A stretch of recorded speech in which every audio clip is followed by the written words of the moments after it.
A evolução tecnológica transformou inúmeras áreas e com a educação não foi diferente. Hoje, professores e alunos utilizam recursos tecnológicos dentro da sala de aula e o ensino vem se adaptando a essa nova realidade. Tecnologia e educação no ensino superior. Esse é o tema do Câmara Entrevista de hoje. Eu volto já.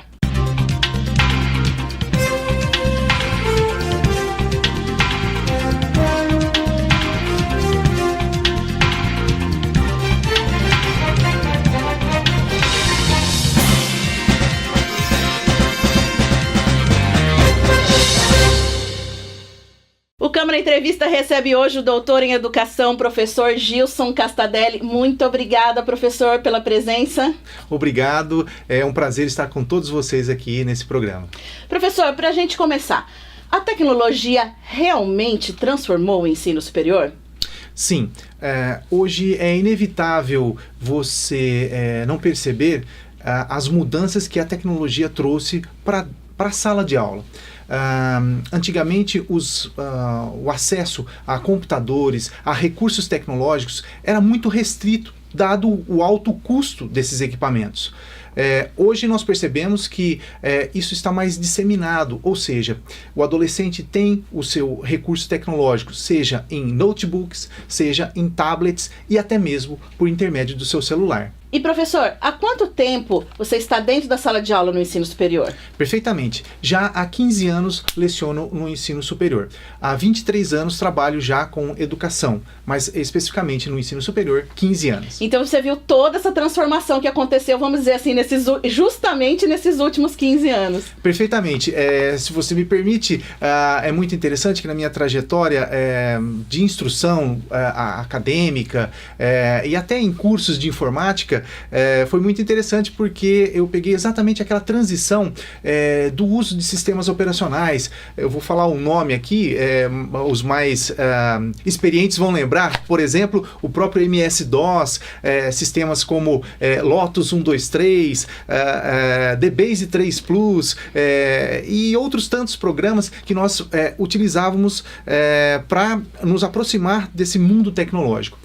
Com certeza eu vi uma transição muito grande, principalmente com a vinda de sistemas operacionais em modo gráfico, como o caso da passagem do MS-DOS para o Windows 95, que foi um dos primeiros sistemas operacionais utilizados de modo gráfico. É óbvio que existiam outros produtos da Apple também, mas o que era mais acessível nesta época eram programas desta linha para PC. E professor, a gente viu também nos últimos anos uma grande revolução no ensino chamado EAD, ensino à distância. Comenta um pouco pra gente sobre o ensino à distância. Como que foi essa evolução e como está hoje? Pois bem, é muito importante saber que o ensino à distância, ele é uma modalidade de aprendizagem onde o aluno, de certa forma, está geograficamente separado do professor. A questão do tempo pode ter duas vertentes. Pode ser sincronizada, ou modo síncrono, ou assíncrono, modo desincronizado. O que seria isso? Eu posso assistir uma aula ao vivo, onde o professor está lecionando ao mesmo tempo. Presencial ali? Presencial, e também no quesito de AD, eu posso estar em um local diferenciado, mas assistindo ao mesmo tempo aquela aula com o professor e a transmissão ser ao vivo. E também posso fazer uso desta aula que ficou armazenada, gravada em um ambiente virtual de aprendizagem e assistir de acordo com o tempo que eu tenho para o desenvolvimento das atividades. Nesse sentido, a questão da EAD tem se transformado muito. Os alunos hoje, se você observar, eles já aprendem de certa forma à distância. Uma discussão pode começar em sala de aula e terminar, por exemplo, com acesso a um vídeo, a um conteúdo que já está disponível em ambiente web, por exemplo.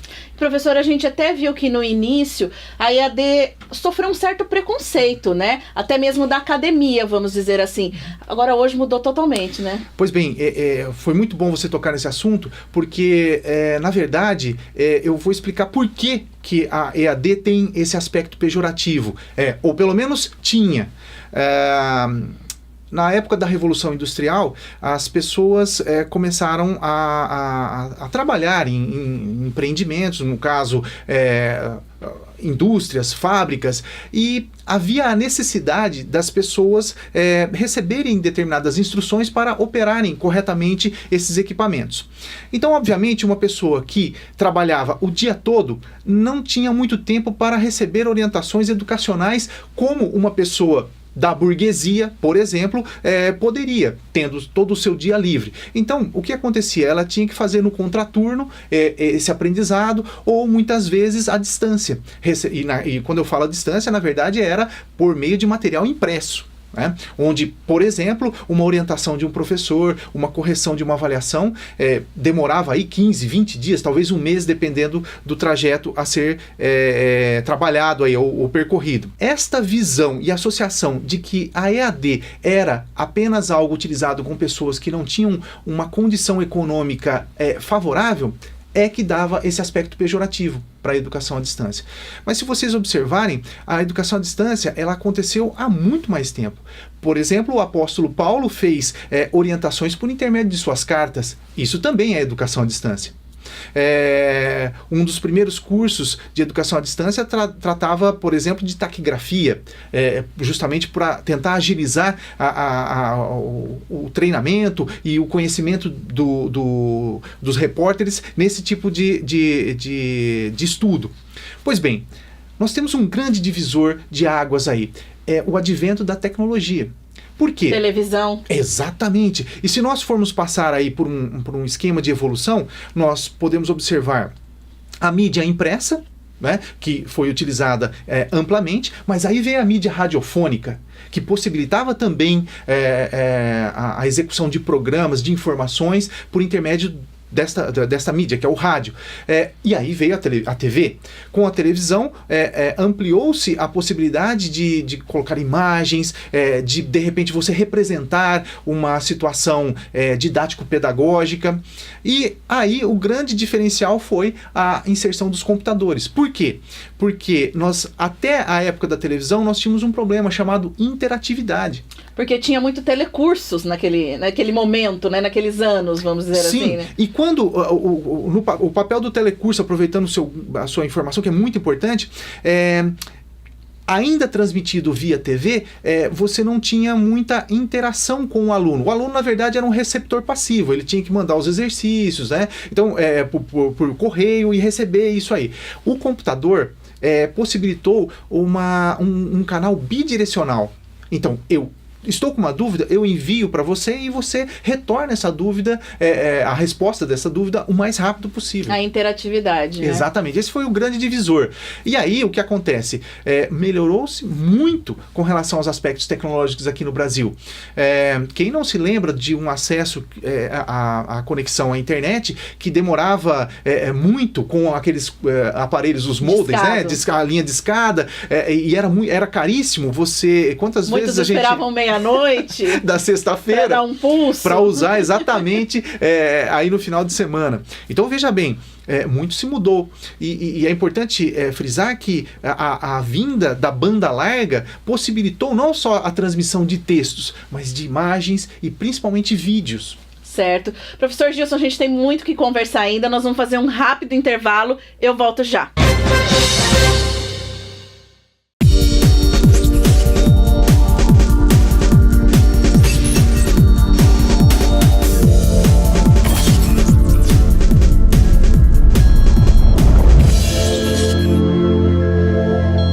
Sessão ordinária ao vivo. Toda segunda, a partir das 19 horas, aqui na TV Câmara. Voltamos com o Câmara Entrevista, hoje recebendo o professor doutor em Educação, Gilson Castadelli. Professor Gilson, continuando, agora vamos falar sobre um outro tema, na verdade, que até muita gente desconhece, que é a questão da sala de aula invertida. Conta pra gente, comenta um pouco pra gente como que é essa modalidade de ensino. Muito bem. Você toca no assunto agora muito importante, que é a questão metodológica. Tá?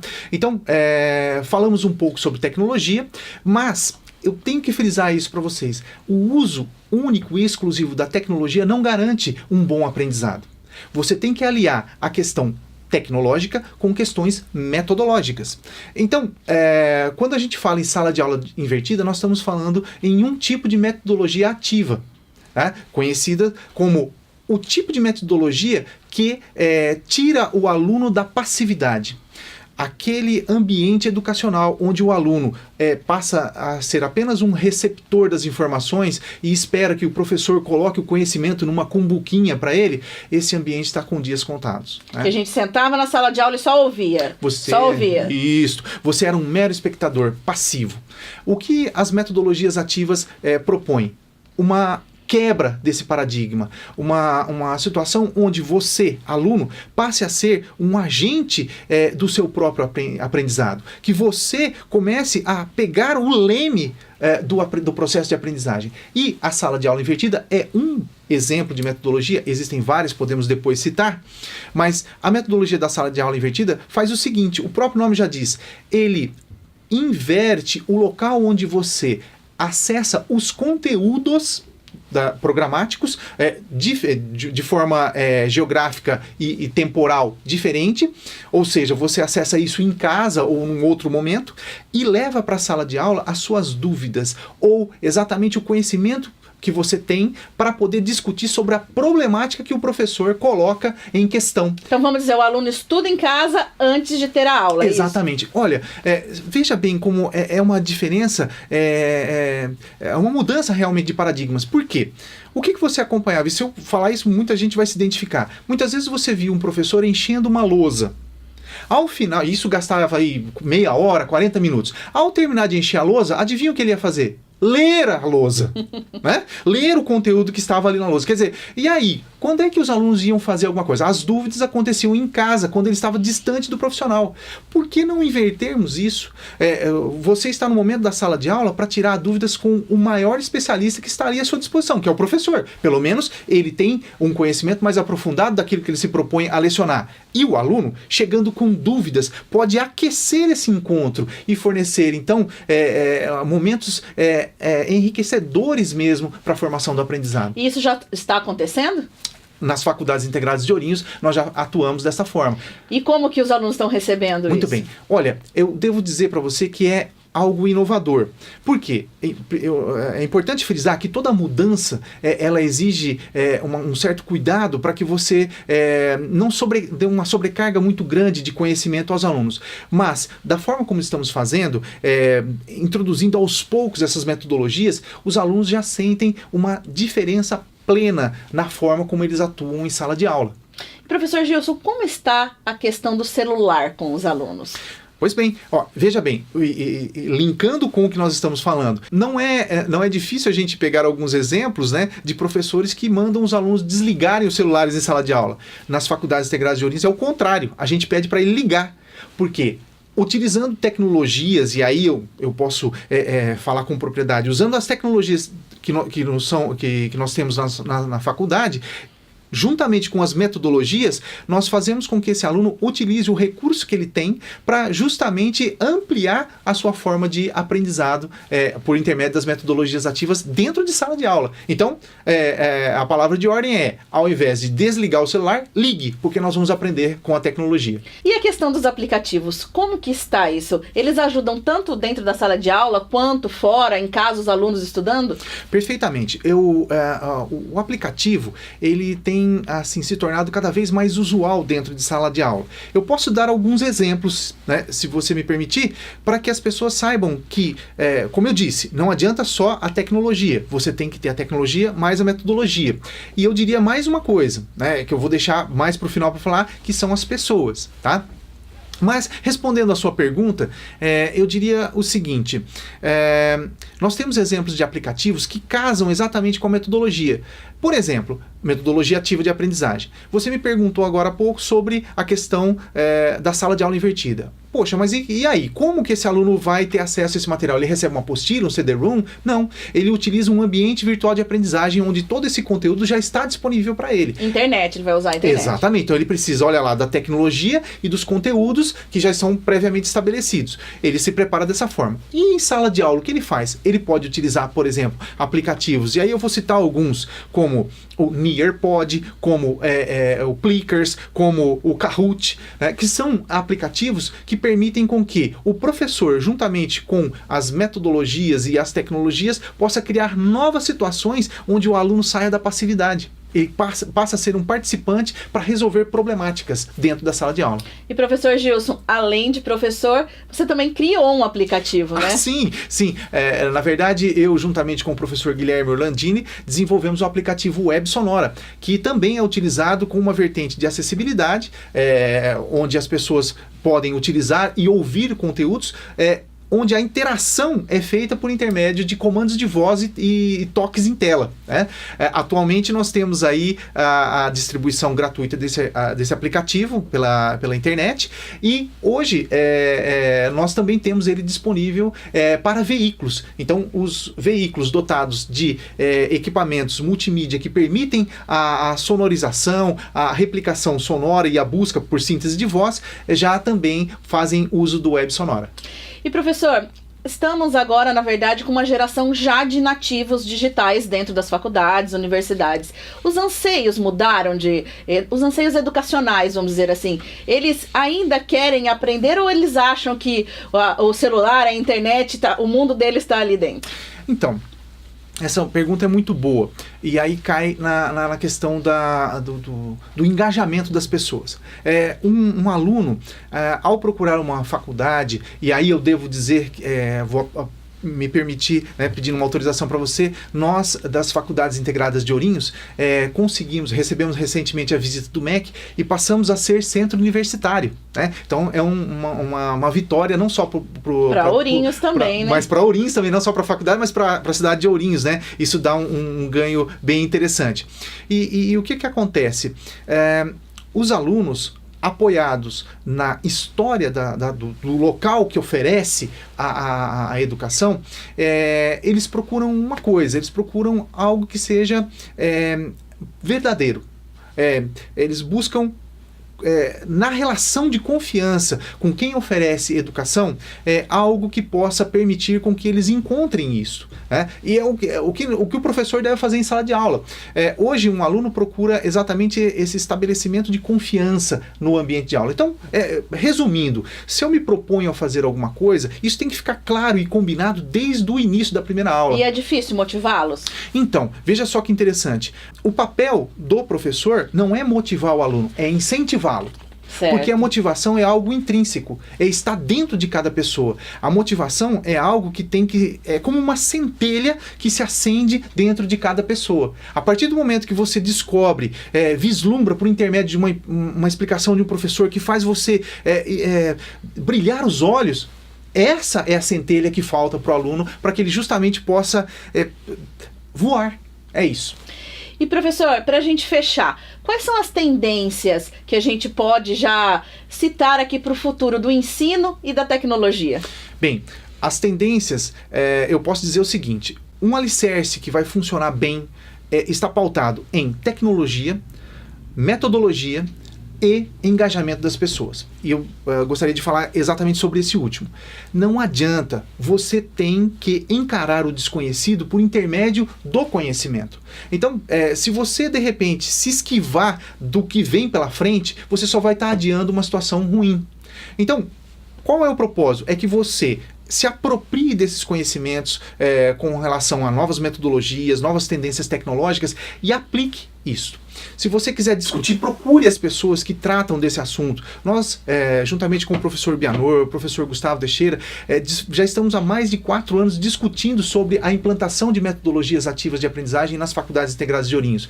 E hoje, atualmente, fazemos um treinamento com mais de 180 professores de maneira online. Então, um corpo docente engajado, preparado, consegue receber mais as dúvidas que os alunos têm nessa transição metodológica.